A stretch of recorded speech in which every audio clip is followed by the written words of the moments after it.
I hear it.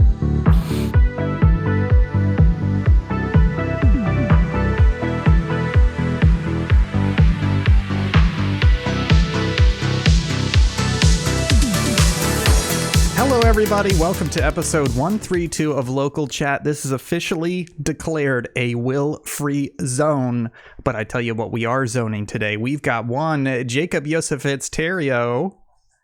Is this fourth, fifth, maybe my sixth week in a row? Oh, wow. Is that? Oh, I'm not keeping track. sorry. You gotta leave. Oh, I'm done. You're done. Also joining us is Kyle Bearded Man Bailey.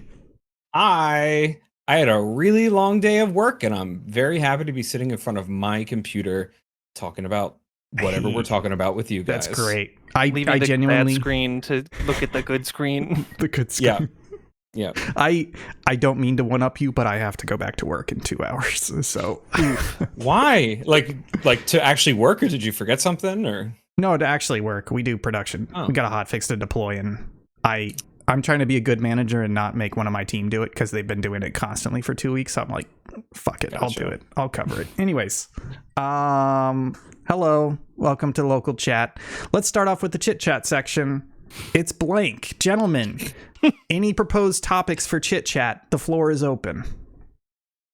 There's way too much pressure. yeah, Pick I something. was not. Yeah. You know what? Do you guys like the version of Under Pressure with David Bowie and the other lady?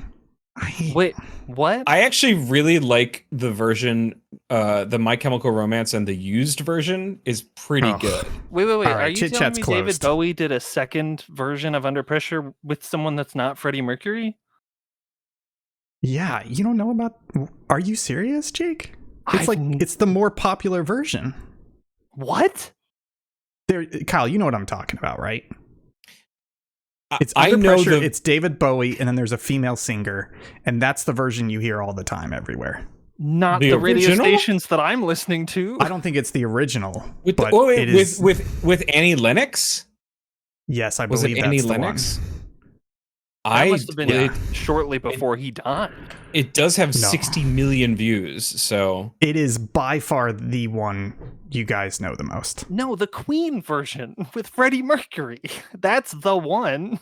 See, Hold on. this is disbelief for me because I know you know music, and this is like saying I can't even come up with a. This is like saying you don't know the version of "Hurt" by Johnny Cash. I do know the version of Hurt by Johnny Cash. This is But more I popular don't know than that. what you're talking about. I wish I knew who the person was. I'm just gonna It probably Google is Under anyways. Pressure, and the Wikipedia probably has all the versions that have been covered. Anyways, Jake's gonna look that up. We're gonna do full steam ahead. We got to talk about some games. It's weird not to have a chit chat section, but then again, our episodes always run long. So let's talk about some games. Kyle, you want to kick us off with what you've been playing? sure. I actually played this. I haven't beaten it, but I did play it a little bit while ago, so it's not technically the last game I played, but I already talked about the last game I played last week. But it is Uncharted Lost Legacy, or The Lost Legacy, and man, can you feel the fact that this game comes from different directors, because it Oh, is wow. not. It is so badly paced. I don't understand. I went and looked back at some reviews, and people were like raving about it. I don't get it. I think it's because the two main characters are bisexual or lesbians or whatever. And there was a lot of praise for that, which, like, yeah, great representation, awesome. But like the pacing of this game just feels so bad. It's actually made me not want to finish it, and I can't believe I'm saying that about like a game that, you know, I beat most of the Uncharted games, I think 2 times or 3 times at least, and I don't want to keep playing this one. I'm like 3 hours in, and it's got this sort of like kind of hub world aspect to it, where it's like, oh, we're giving you this part of the island to explore, and there's all these different towers that you can go to, or sections where it's like you need to unlock this and then do this, which is interesting, but I don't think it works within the context of an Uncharted game. And the fact that you're playing a completely different character from Nathan Drake. You're playing Chloe, I forget what her last name is. Deschanel. There's no, yeah, Chloe Deschanel. Zoe's sister. She doesn't feel different. right? Like she's got the same move set and well, basically the same move set and same abilities as Nathan does. And the only thing that you do differently is she can pick locks at specific times. And I was kind of hoping that they would have changed things up for her to be like have more of a stealth element or more of a I don't know, something a little bit different, but it honestly just feels like a pretty much a carbon copy. So I am disappointed. I never played this when it came out. I was like, like I don't really care. I don't have a console. It wasn't on PC yet. So I have access to it now that Uncharted 4 came out on PC. But yeah, I'm really not So into this- the pacing. This came with Uncharted 4 on I PC think or so. released around the same time. Yeah. You open up Uncharted and it gives you the option to start either one. Okay. Yeah, I never played this. I don't really like Uncharted games. Jake, yes, you have your hand raised on the No, hobby medium. I've tracked down the information from the previous Oh my discussion. Goodness. Go. Okay, Go. so I think what Ian is referring to is in a 1992 Freddie Mercury tribute concert, the surviving members of Queen, along with Bowie and Annie Lennox, performed the song. And I will Yes. now inform you as to why this is a lapse in my musical knowledge. Is that with few exceptions, I don't really listen to live albums because for the same reason that I might purchase a record on vinyl instead of CD, if that's what it was originally mastered for, I want to hear the live show live as opposed to in a recording because it's never going to be as good on a recording as it is live. Yeah, So but this I don't isn't typically really seek out live music. This isn't a deep cut though. Like they play this shit on the radio all the time. Not That's why I'm at surprised. any of the radio stations I've listened to. I could tell Christian you right radio? now, no. But no, it's always the stuff. If I'm listening to a classic rock station, they're going to play the version with Freddie Mercury. They're not going to play a different version unless they're doing like some sort of deep cut segment that I'm not listening to because it's on Maybe- at 11 p.m. Maybe your radio DJs are sexist or something. Oh, they are. I just don't like Annie Lennox. They definitely are. Because I genuinely, I think I've heard the David Bowie version probably 10 times more than I have the Freddie Mercury version. Well, no, Bowie's That's on the the Freddie weird Mercury thing. version. He's the factor that's shared between both of them. It's that Annie Lennox was doing the Freddie Mercury part in the tribute concert. I mean the Annie Lennox version is the one that I've heard because she goes off. She goes off and it's very memorable the way that she goes off. I will have to go check it out. Yeah. There's part of me that's pretty sure as soon as you hear this, you're going to go, oh, I know this because it's very famous. We will see. Yeah. I have a special surprise guest, guys. Again, It's Jimmy. Will. It's Jimmy. No, it's Will. Yeah, he's supposed to be in DC. No, it's Jimmy from one of our other local chat. Yeah, streams multiple from stuff. A really long time ago. Yeah. Friend of the site. In a bit. Here. But Say. actually, I'm getting ready to head down to DC myself for Otakon. Oh wait, is Will Oh, going nice. to Otakon or Otakon, whatever it's called? I don't think so. Oh yeah. I don't think so. Well, please go down there and make fun of him at some point if you can find him. I will look for him. If I see him, I will make all the fun. Cool. Awesome. Nice. That's been Jimmy. That's a wrap on Jimmy. This concludes the Jimmy segment. Every week we have a Jimmy segment. Jake, what have you been playing? Oh, I gotta flip back to that page. Well, I mean, so I listed 3 games here, but this has been another week of me doing like kind of deep divey research into stuff where I've really played like probably close to 30 games this week in short little bursts. But the ones I wanted to talk about were The Banished Vault. Will had mentioned this in the Discord chat sometime earlier this week. I had remembered seeing stuff for it a couple months ago, but had forgotten that it was coming out. And it is it sits at the center of many the Venn diagram of many of my interests. I played probably an hour of it, and I ended up backing myself into a terrible corner, and so I hadn't gotten that far, so I reset myself back to the beginning. Okay. It definitely, the sci-fi setting, the kind of world building, the storytelling, super cool, and I'm very excited to like get way deeper into it. But then gameplay wise, it definitely has the textural feel of a tabletop game. With the way there's like a dice rolling mechanic that I haven't gotten to, but I've seen in the trailers. But like the level layouts, the way that you navigate through them feels very much like a tabletop game. And then there's like base building on planets, and all of the buildings look like they're made out of like little wooden blocks. Like it's like an improvised like tabletop-y kind of feel. So I'm very excited to get further into it because it's got a lot going for it. I And have trouble. This game looks very interesting. I have trouble understanding what it is. Could you give me the elevator pitch? like narrative wise or gameplay wise? Everything wise. Honestly, fuck narrative. What is this game? Like, what are you doing when you play this game? I'm trying to think of something to compare it to. It's the loop, I guess, is that you arrive in a star system and you have to amass resources so that you can leave that star system and move on to the next one. It's like you're constantly kind of at the end of your like fuel and supplies, and so you arrive in a system, you do a little bit of exploring and base building and mining and harvesting, and then you get all that back to the mothership, and then you move on to the next place.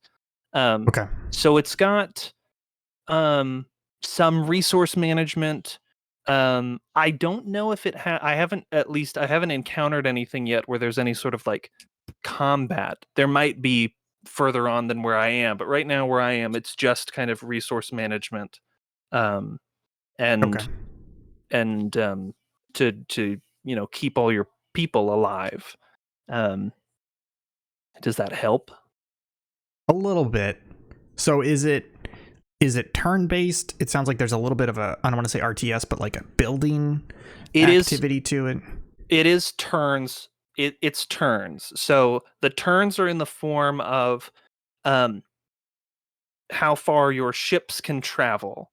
If you tell them to do a maneuver, it tries to take into account, I don't know how much it actually does this, but supposedly it tries to take into account the real math of the fictional space flight, where any maneuver takes 2 turns, because at the middle of the maneuver your ship flips and does a braking burn. Okay. And then for planet side stuff, or stuff that requires like a human operator, one of your human characters, to accomplish a task, they have a certain number of actions they can do per turn. So if operating the iron drill takes 1 action, and then creating alloys for building materials takes another action, that's then I guess a little bit more the balance of trying to figure out, okay, this person has this many actions, this person has that many actions, what can I do this turn, figuring out how to most efficiently use all your resources to move on to the next system. Gotcha. Okay, that makes sense. Any other thoughts on Banished Vault or next game on the list? Yeah, I mean, I'll have many more thoughts as I'm further into it, but that's surface level. Super jazzed about the setting and the story, the texture of it. And then the gameplay is simple enough that I'm not feeling quite so stupid like other games of its ilk often make me feel. Like it's the juggling act is not so arduous as to make my Gotcha. brain feel like it's melting out of my ears. Yes, but then I'll say I re-downloaded. I've been wanting to scratch this itch for a little bit. I re-downloaded the Avalanche Mad Max game. I was thinking about downloading that, honestly. Again. It's just an interesting little romp. It's so pretty. It is very pretty, and I like the driving and I like the vehicle combat. I'm middle of the road on the kind of Batman-y hand combat stuff. I remember playing through that, and like 30 to 40% of the way through, I had basically unlocked most of like the hand-to-hand combat stuff, and I was like, well, this is just a chore now. This is not fun. But all the driving stuff I really liked.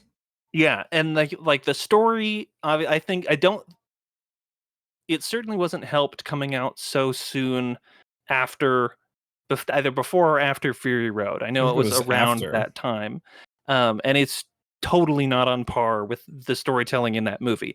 But I think that the the actual characterization of like all the kind of like just like the barks and the kind of random like incidental dialogue is all really good in kind of like providing the right feeling of a Mad Max world. It's got that right amount of like automotive hyper fetishism where everybody's Mhm. just like way too Is interested it in automobile maintenance. Um, isn't the big bad guy like isn't his name his a name is euphemism for Scabrous something? Scrotus. Yeah. It was something That's good. something dickish, yeah. And the But yeah, beginning, the very first time you meet him, you chainsaw him in the head, and then the next time you encounter him, that chainsaw is still stuck in his head. That's beautiful. That's beautiful. So it's got a lot. It's got a lot of really cool stuff in it, and so I'm just kind of casually replaying through it, and having a lot of fun with it. But what I do want to talk about is the 1993 SNES title, or wait, it might be for PlayStation. I don't know. It's a game from 1993 called Ball Jacks, which is a terrible title. This is a family-friendly podcast, okay? If we can keep the Terrible smut title. down. And it's bad that it's in my search history for downloading the ROM. it sounds like a gay hookup app. I'm not gonna lie. Like You gotta Yeah. license that now. I don't know who owns the rights to it. It's a top-down game where I don't. It should be. I played it for like 5 minutes, and I could immediately picture it on like a huge screen in an amphitheater, where it was like esports happening and people like cheering for the competitors. Because there's two like conveyor belts that have balls on them, and then you've got two like crab robots that move parallel to the conveyor belts, and they're trying to reach across and grab the balls off the other conveyor belt to get all of the balls onto your conveyor belt, and then that's how Hungry you hippos. win. Yeah. It's a little hungry hippos, but it's like it was just so immediately captivating to me, and I was like, this could be an esport in like a big ESPN Yeah. broadcast kind of way. And I want to play it at Extra Life because I think it could be fun in a live setting. I'm down. Yeah. I'm assuming you could do multiplayer with it. It's 2-player, yeah. It's Okay. not, I don't think they have a 4-player mode, but it's definitely 2. It may have been arcade first and then ported to consoles. I can't remember the development history of it, but yeah, definitely 2 players. Yeah, It may be sounds for crazy. the Genesis. Hold on. But that's what I've been playing. Awesome. I'll go next. I hop It's back for the into Genesis, the Sega Genesis. Gotcha. I hop back into Tears of the Kingdom. My brief history is I put about 50, 60 hours into the game, finished the 4 main quests, and then I just put the game down because I was burned out. And I think I put it down for like 5 or 6 weeks because I knew I had the guide coming, and I was like, I'm just going to wait for the guide to get here, and then I can peruse the guide and help me finish out some stuff with that and, like, you know, just get rid of a little bit of the end game grind. So I finally hop back in. I'm probably a couple hours past the 4 main quests, and honestly, I'm finding it hard to get back into the game, and I think it's not necessarily a flaw with the game, but it's also not necessarily a flaw with me. I just feel like Breath of the Wild was like the perfect length, because right when I was starting to burn out on that game, the main quest ended, and there was still plenty of side stuff for me to do, but I was quote unquote story complete on the game. And I feel like Tears of the Kingdom is sticking around a bit too long. Kyle, you've beaten the game. What did you think about overall pacing and how it laid itself out? I have 100%ed the game. I have done every shrine. I've gotten every armor set. I did the what is it called? The deep? What is it? Not the deep. That's Depths. from the depths. Yeah, the depths. Sorry, the deep is from the boys. Sorry, my cat is currently biting my hand to death. I did not do that with Breath of the Wild. I actually got more of your experience with Breath of the Wild, and the opposite with Tears of the Kingdom. I think Tears of the Kingdom is a much more complete experience, and I did not have any type of burnout. Of course, I did pretty much do it in like 2 weeks, like 2.5 weeks, maybe 3 weeks. And it was like 130 some hours, I think it took me to do everything. Yeah, I really enjoyed my time with that game. And I've actually gone back because my friend who lives in Brazil does not have a Switch, so I've been streaming it to him while sort of like trying out different weapon variations and just trying to do a little bit of a different play style than my first time. And I'm still having a blast. So I can't say that I'm burnt out on it at all, and I really enjoyed my time with it. Gotcha. Yeah, I'm still struggling with why I feel this way. I think it's a bit of like when you go to a buffet, you walk past the buffet and you want to try everything there. You want to get 20 plates, you're never going to leave. Yeah. And then, 5 plates later and you've sampled half the stuff and you're done. You never want to think about eating again. And I think that's kind of the problem I'm having. It doesn't mean the food at the buffet is bad. It doesn't mean the buffet's bad. It's just that I'm full. I'm stuffed. Yeah. So I am still planning to beat the game. It's just a little bit slower now, and I've got a lot to mull over and think about with this game. I still overall think it's a great game. I'm just looking forward to the Game of the Year discussion, because for me, Game of the Year is a great opportunity to kind of go in depth critically about a game. And I think with Tears of the Kingdom, that game has a million praises. Everybody's going to praise it. But I really want to dive into these individual pain points that I have, not because they kill the game, not because they're huge problems, but I think that's where the unique critical discussion is going to be, particularly for us. Every other outlet's going to be singing the praises of Tears of the Kingdom. It's going to be Game of the Year pretty much locked. But for us, I'm not saying it won't be Game of the Year, but I think we can have an interesting conversation about the things that other people aren't talking about. And so I've been thinking about the pacing and the plotting, and is it a me problem? Is it a game problem? But regardless of that, I am still playing the game. I don't think there's anything wrong with the game. It's just a struggle for me to keep going. Hour 60, hour 70. I'm going, okay, why am I struggling with this? You know what I mean? Yeah. Do you think... No, go for it, Jake. Sorry, I was going to ask, do we think it's going to have the kind of discussion around it that like Elden Ring had? No. In terms of Game of the Year-iness? Because it'll be similar, but in terms of the subpixel discussion, I did not want Elden Ring to be Game of the Year because I had serious problems with it. I don't have serious problems with the Tears of the Kingdom. Sure. I'm actually interested to hear what your pain points are. Obviously, oh my gosh. I don't want to... Okay, well, Mochi just knocked my headphones off. He's very rowdy today. I'm interested to hear what your pain points are, but I am planning on doing a video about sort of the unfolding of one of the dungeons in Tears of the Kingdom, because I actually found it, I think, in a pretty unique way that I wasn't necessarily supposed to on my playthrough, and it had a very interesting effect on me, weirdly emotionally. So I'm planning on doing a video about that. I can't wait. Yes. Yeah, that sounds cool. Cool. Jake, you played it, right? I have not played it yet. I you haven't have played it. Breath of the Wild.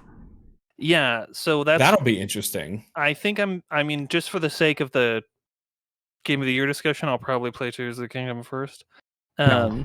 We discussed this multiple times, and kind of the general consensus was it really is Breath of the Wild first, because Tears of the Kingdom builds on that in a way that so I'm gonna have to shotgun Breath of the Wild. Yeah, and then Tears of the Kingdom before the end of the year. You're fine. You and Kyle marathon games. I'm gonna have Armored Core to play through, and that game looks tasty. Yeah, I yearn for it. They need to fix. I tried to play For Answer. I bought a whole fucking PS3 to play For Answer, and it's the same. It's similar to their Dark Souls stuff, where it's like they have a cool game, they're terrible at UI and UX, and it's the same problem that I have with Armored Core. So unless they solve that, it's gonna be. That's my big concern with that game, is you can make it look pretty and updated as much as you want, but if it's the same fiddliness and like thorny problem while you're trying to build this stuff, that's gonna kill it. So I'm anxious about it. Just from some of the I'm excited for it, but just from some of the gameplay stuff that I've watched, and again, watching is extremely different from actually physically controlling what's happening on screen. It looks, I think fiddly is a good word for it. Yes. But it looks that way, and also some of the movement doesn't look great. I Yeah, have some to of the say, movement feels weird. Yeah. I could also be watching people who are terrible at it, or just haven't. Maybe it's like early on and they're still learning stuff. But I'm trying to go in with an open mind. I think it's cool. I like mechs, so Yeah. I'm Well, I'm down. I think the thing that may not be coming across clearly is that Armored Core is not a game about the missions. It's a game about the menus where you are building the mech and you can highly customize them, and then going into the mission, it can be completely wrong. And the mech will control and fight completely differently depending on how you built it. And all that sounds great. But the problem is it's from software menus. And it was a fucking pain dealing with that. So for a game that you're largely in the menus, constantly tweaking your mech and adding new parts and comparing stuff, and with their UI UX, that was the problem. Missions were fine. It's just a menu heavy game, and it was a pain to deal with. So here's the solution. You got to do what I just did, which was download a bunch of games from the early 90s and just start playing through Just them. And get then you used get to to, them. Oh, you get to the yes. original Mech Warrior on the SNES, and it takes you like 10 minutes to figure out how to launch the first mission, and then in 5 seconds you immediately die. Yep. That's what you got to do, and then Armored Core 6 will feel great. Yeah. But anyways, going back, it's almost definitive. You got to play Breath of the Wild first. It's going Sure. to make Tears of the Kingdom hit so much better. And I'm sure you'll be fine. Okay. Breath of the Wild was like, I think I finished it in like 50 hours. So you'll be fine. That's like a week for you. Gotta stop playing finish, Hitman. Like Did it's you like finish 3 Elden days for Ring? me. You finished Elden Ring in like 10 days, didn't you? I don't know what the It's actual fast. days was, because It I was know fast. It I was took fast. a very brief break after whatever that local chat was, where you're like, "Hey, are you going to keep playing?" And I was like, "I don't think so." And then waited like a day, and then like, I know, and then gotta it was keep like playing. a week later, and you're like, I beat it. And we were like, what the fuck? So you'll be fine. You'll be fine. Anyways, the other game I've been playing, just worth mentioning because it's a cool little game, is Overcooked 2. You guys ever played Overcooked or Overcooked 2? Mhm. I played Overcooked 1. Was that during one of our our live streams? I don't know. I played it before. It was fun, and I was really bad at it. So I'm probably even worse at number 2.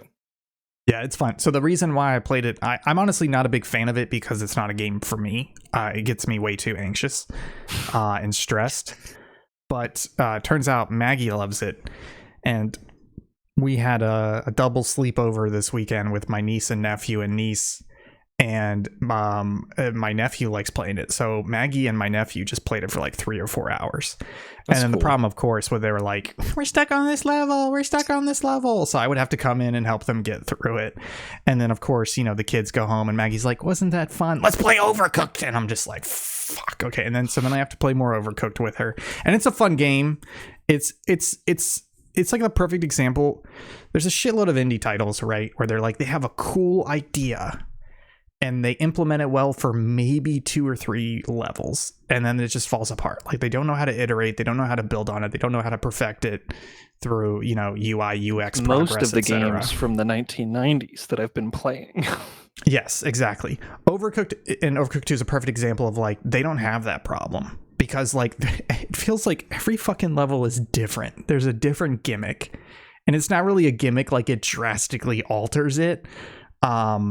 Like we were playing this level and it's a cliff with a ravine. So there's 2 cliffs and a ravine in the middle, and half your kitchen is attached to the far cliff. The other half of the kitchen is attached to the near cliff. And then in the middle is like 4 tables and a swing. And it's just constantly swinging back and forth. And so we're having to like jump on it and like put stuff on plates and then jump off it at the right time.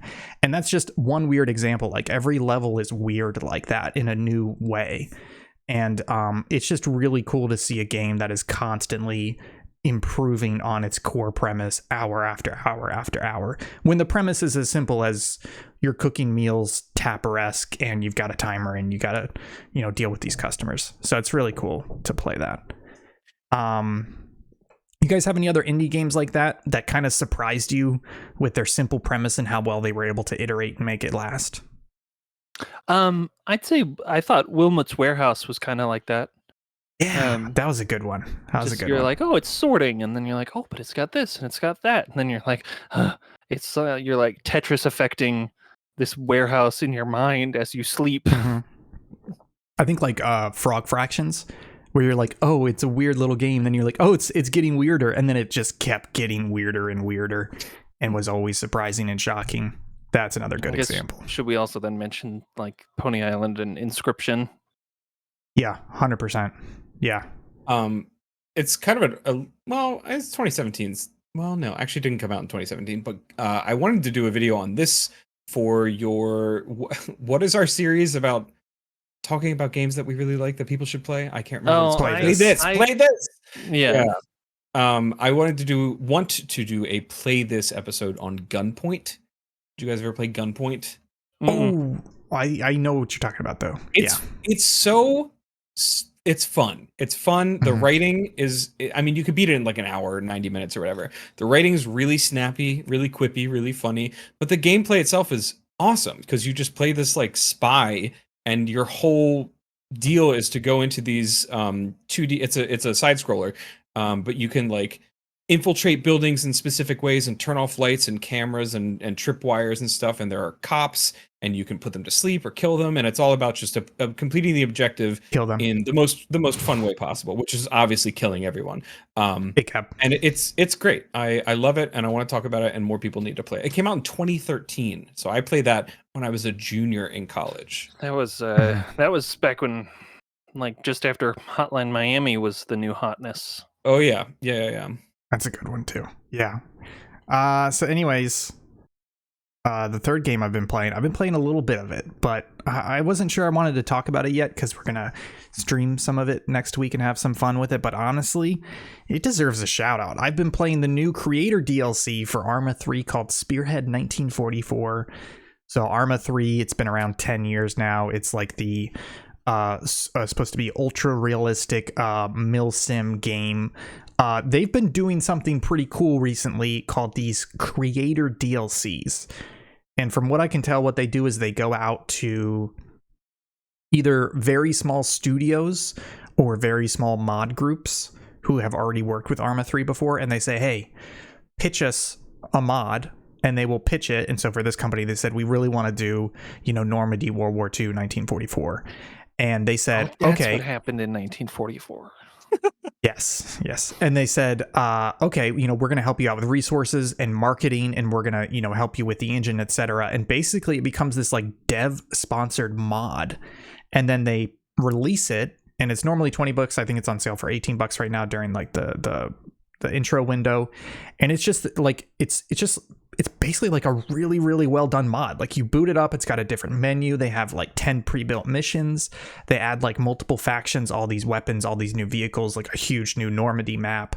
And it's one of those things where it's such a cool idea. I don't know why other developers aren't doing it, where they have a popular game, modders love the game, and they're going out and saying, look, I'm going to work with you, give you the resources and help you need to make like an actually like very, very good mod pack that basically becomes a DLC expansion. And then we're going to sell it, and split the profits or whatever back to the community. And it's fantastic because I think this is the third one they've done. The first one was SOG Prairie Fire, which is Vietnam, and it was great. And then they did one in the 80s, Eastern Europe, which is great. And so it's really, really cool to play this stuff that is community made but dev sponsored. So the quality level is just real up there.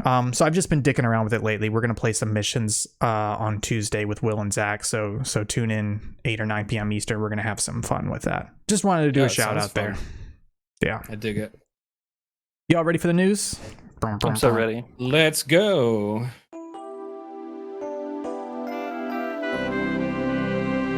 It's time for the news.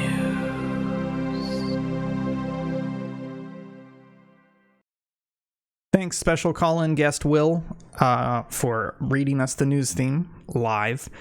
We got some stuff going on this week. I've got one story I'd like to talk about a little bit. You guys have any news stories top of the head, top of the mind? Nope. No. Okay, cool. If you could have an Xbox controller that constantly gave off a scent, what would that scent be? Mountain Dew, Code Red. It doesn't smell good. Yeah, I don't think Mountain Dew does smell good or taste good. Yeah, but it But, like- smells like Halo multiplayer feels. No. Did we when we were in Iceland and we played Halo 1 multiplayer, did we have Mountain Dew? I don't No. know. I don't can't think it's legal remember. in Iceland. I don't yeah. I'm pretty sure we were just drinking water because all beverages there were more expensive. Yeah, it's true. I was gonna say, like you could do like Doritos dust. You know how you get like Doritos fingers? They should coat it with that just when you pick it up originally. So It feels like, It's like a- crushed Doritos. yeah. But then you can, which is great because then you can eat as many Doritos as you want. Your controller is already dirty. Yeah. Perfect. Honestly, Maggie's gotten me into essential oils, not because of like a new age element, like it's gonna cure cancer or whatever, but it's 'Cause they just smell nice. good. It just smells good. It turns out if you have like tea tree smell, it puts you in a good mood. You know, it could be a shitty day, but as long as it smells nice, you'll feel a little better. So I wouldn't mind a little thing on the back of, you know, an Xbox controller giving me that sniff all day. You know what I'm saying? just you just turn it and hold it up and breathe in and then go back. Yeah. No, my roommate in college was into essential oils. I think more for medical stuff, but he always had peppermint. So it was like a nice little thing of peppermint when you have a stuffy nose. Awesome. I love it. It's Did he great. ever get cancer? Not that I know of, but I don't think so. It Told was ya. at a Christian college, so yeah. So it was either essential oils or Jesus. Well, That and he prevented him turned from out to be, getting and cancer. we both ended up being gay, but we weren't out at the time. I like- we were roommates, so I like how you say we both ended up being gay, like it was the Christian college that did that to you. yeah. I mean, well, basically, you know, it didn't help. Look. Jesus. Jesus, you're constantly looking at shirtless Jesus on the cross. Something's gonna happen, okay? It wasn't He's that. just up there. He's just the up Put a there. shirt on. iconography at this school was definitely robed most instances. Yeah. It Heavily. wasn't a Catholic school. Do you ever think there's a church that does like a Winnie the Pooh Jesus where it's just the shirt? I don't think so. That's a shirt. We should sell that. Anyways, I'm talking about scented Xbox controllers because this is a true story. Microsoft has created a pizza scented Xbox controller as part of the Teenage Mutant Ninja Turtles marketing campaign.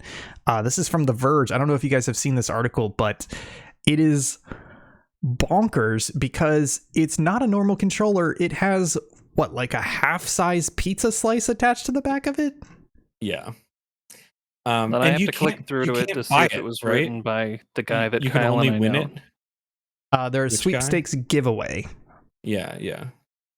I don't know what the actual sweepstakes is, but I mean, crazy. as Is that slice of pizza not in the way of the triggers? no, it comes down the Maybe- middle. maybe a little. Like, as in it's probably next to, in My- a way. Big dangly fingers would definitely interact with the pizza slice. I could Mhm. see that. I could see that. You As disgusting a person. you are disgusting, Jake. As a lifelong TMNT fan, I want to like this, but the fact that I can't just buy it kind of pisses me off.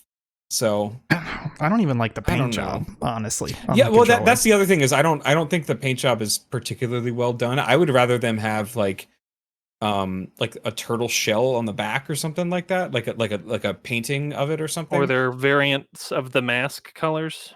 Yeah, that would be cool. I don't like the random graffiti like word art that they put on the rest of the controllers. teenage- Also having your right hand cover the face of either Michelangelo, Donatello, Leonardo, or Raphael is kind of weird. Like, why wouldn't you put them somewhere else? But I don't know. Is Teenage Mutant Ninja Turtles a racist stereotype? It was started as like a Daredevil knockoff. Yeah, right? they were trying to make something dark and ridiculous because they wanted to make fun of Daredevil. And originally they all had red masks. They weren't They didn't have colored masks. Not colored that way. Sorry, I'm questioning a lot of stuff because ever since I played my first Kingdom Hearts 2 and I got to the little mermaid world and I realized like Sebastian is just a horribly not Sebastian. Who's the crab? Is that Sebastian? Yeah, Sebastian's yeah. Wait. Oh yeah, I thought Sebastian was the flounder. flounder. Is the fish. Oh, flounder. Anyways, Sebastian is just a horrible racist stereotype of like Jamaican men, and I was like, voiced by a white man, if I remember correctly. Yeah.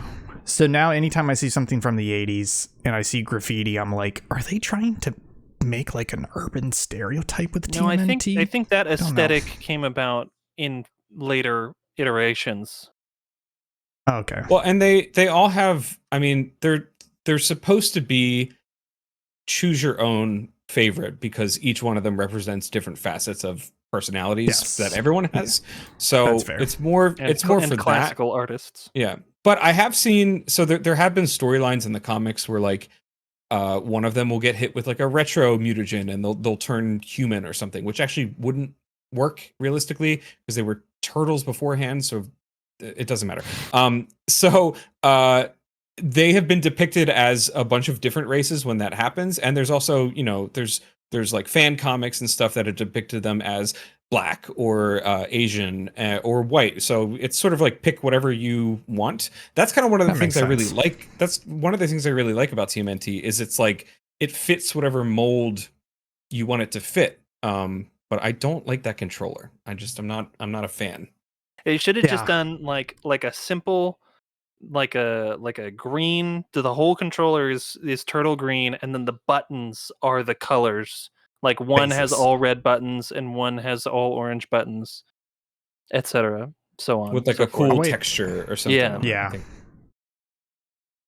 Yeah, I'm thinking about what if I had free reign to get a color print image, whatever, on an Xbox controller, what I would want it to be.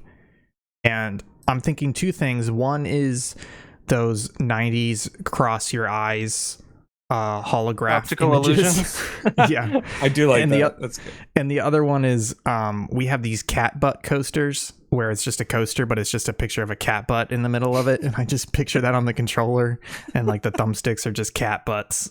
Is that like the actual button? sphincter? Yeah, it's a sphincter. There's just a whole bunch of cat butts on it. Those are my guess. Any controller wishes from you guys? They need to bring back that Wu-Tang Clan PS2 controller or PlayStation controller. It was the shape of the logo, right? Yeah. Yes. Yeah, more weird controller shapes. More Colors weird are cool, controllers. but give me the shapes. I want something about like a Bop It combined with an Xbox controller. Or I think would be fun. Why didn't Kingdom Hearts come out with an Xbox controller with the Mickey ears? God. Probably Disney was like, no. No, that game was too bad. They were like, look, if we do this, this is the one thing that's going to lose our fan base. They put up with a lot of pizza, shit. Though, did Papa John's Reckoning ever come? Or is it still forthcoming? He's still outside the company. I forgot about that until right now. I think he bought Domino's chains in Denver or something. Is that the Reckoning? He's bought in. Not really. He said there was a Reckoning. Papa John's sucks.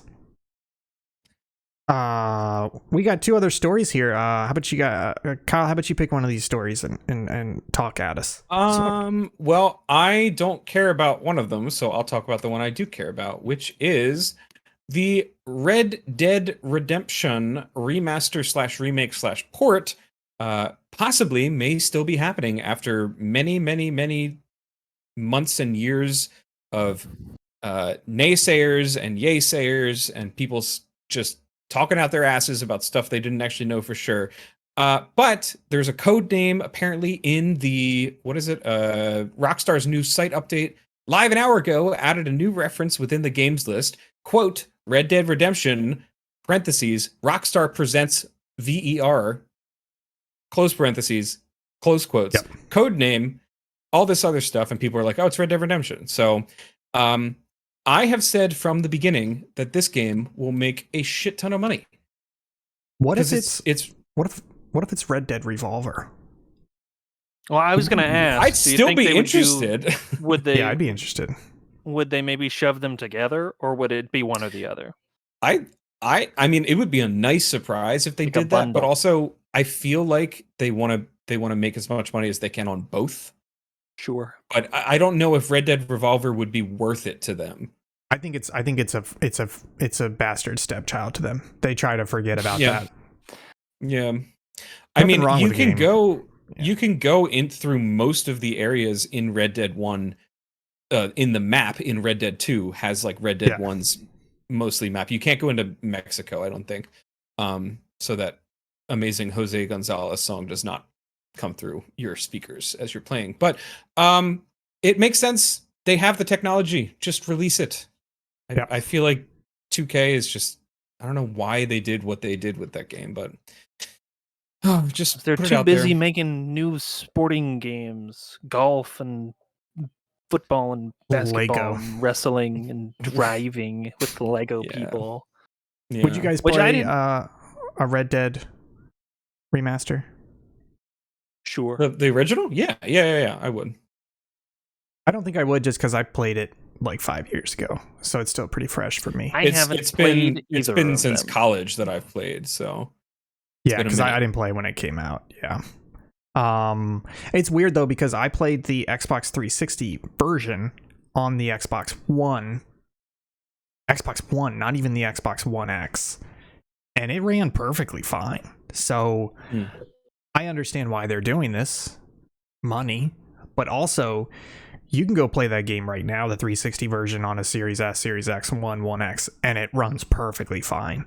Like, I had no problems playing that. It's not going to look as good as the new one, but it still looks very good. So yeah, I mean, my only hesitation is, if you guys remember, they did the 3 Vice City and San Andreas, and those things were fucking dumpster fires, and I And that believe was they them. were called... They didn't outsource. It was all in-house. Wasn't that No, I think they did outsourced? outsource. I think they Oh, outsourced, Yeah, but I think they did. but they called it Rockstar Presents. Mm-hmm. And this is the same series, according to the leaks, so don't get your hopes up, folks. This could be bad. I feel like they set such a high bar with Red Dead 2 just on this game runs very well and looks really good to an almost unreasonable amount of degrees, that if they don't take that same care and devotion for the remaster of the literally the sequel in stories, but the game that came before it, that's gonna tarnish them real bad. So I don't know. Look, I'm going to say something. I don't make video games. I do make software. And the way they built Red Dead Redemption 2, and like you said, the map's already there. It's not that fucking hard to put Red Dead Redemption in there. You have all the systems in place. It's just, hey, we got to bring character models over. We got to bring audio over. Mapping everything. Yeah, like literally mapping everything and re-scripting, and okay, you're going to walk this way, etc. So I'm surprised they haven't done this up to now, because RDR2 came out, what, 4 or 5 years ago? Was it? I thought it was even longer than that, but yeah, I guess you're right. It was the subject of one of our first Subpixel videos after we finished the Subpixel Rewind stuff. So Yeah, 2018. Yeah. So I'm surprised it's taken them this long, because to your point, a lot of that is already there. It is largely the same game. It's really just assets and rescripting. So maybe they're adding a whole bunch of stuff to this. I don't know. That would be nice. I mean, I hope they do. Maybe I'm hoping when they do release it, it comes bundled with the Undead Nightmare. Was that the DLC, the zombie DLC? That was so fun. I remember playing that, and that's such a great time. It's a cool story too. But I would hope that stuff like that comes with it. Just like, hey, here's the full package. You can play everything to your heart's content. We're gonna go keep making GTA 6 for another 10 years. Yeah, that would be really nice of them. But honestly, I just want GTA 6. Rockstar's doing great. I was not a big fan of RDR2, but I'm still super excited for GTA 6. So for me, I know it's not an either or, but it's hard for me to get excited about this when we've all seen GTA 6. Just finish the game already, Just put it out there. Let us play it. It looks awesome. I do think your perspective on it is actually kind of shared a little bit by me, where it's like, this is more ancillary. This is more like, it'd be nice to have, but it's not really what I'm looking forward to. It was just like, I expected this like 3 years ago. Like, why is it taking this long? So I'm with you there. And then, GTA 6, I'm super pumped for. So, yeah. It could be, they've basically abandoned Red Dead Online. Just from critical reaction, and players aren't playing it a lot. They're not releasing updates, etc. But they're still putting stuff out for GTA Online. Yeah, but that's because people are playing GTA Online. So I think they probably a couple of years ago spun down Red Dead Online dev work and moved it over to this remaster. That would be the smart thing to do, because that's more of a sure thing than continuing to try and revitalize an online that is not taking off. But we'll have to see. The weird thing is I don't know when. Then again, Rockstar doesn't give a shit. Like RDR2, they've got more money than announced God, in a tweet. So. Well, I mean, in terms of announcement schedule, RDR2 was announced in a tweet. They were like, sunset picture, 3 days. They didn't wait for any sort of event, so this could theoretically be announced at any time now. Yeah. Oh, okay. All right, let's move on. Final segment, Wishlist Spotlight. Who put this on here? You, last week. And then you didn't show up. Goddamn right I did. Y'all saying I put games about napalm on here. You're goddamn right I did. This is called Burning Lands. This is from 0 Hour Interactive. So this is interesting to me because, so you guys are familiar with Squad and Project Reality and Arma and Operation Doorstop and Proving Ground and all these like 6 Days in Fallujah, all these like milsim shooter games that are coming out. This is a game. It's interesting. This ties into the Arma 3 discussion. This is a game being created by members from those mod teams. So from the Squad dev team, from the Project Reality mod team, etc., who basically got together and said, hey, we want to make another one of these, but we want to do our own project and we want to do it in Vietnam. So if you're into any sort of those, like they have a really good moniker here, ATS, Accessible Tactical Simulation.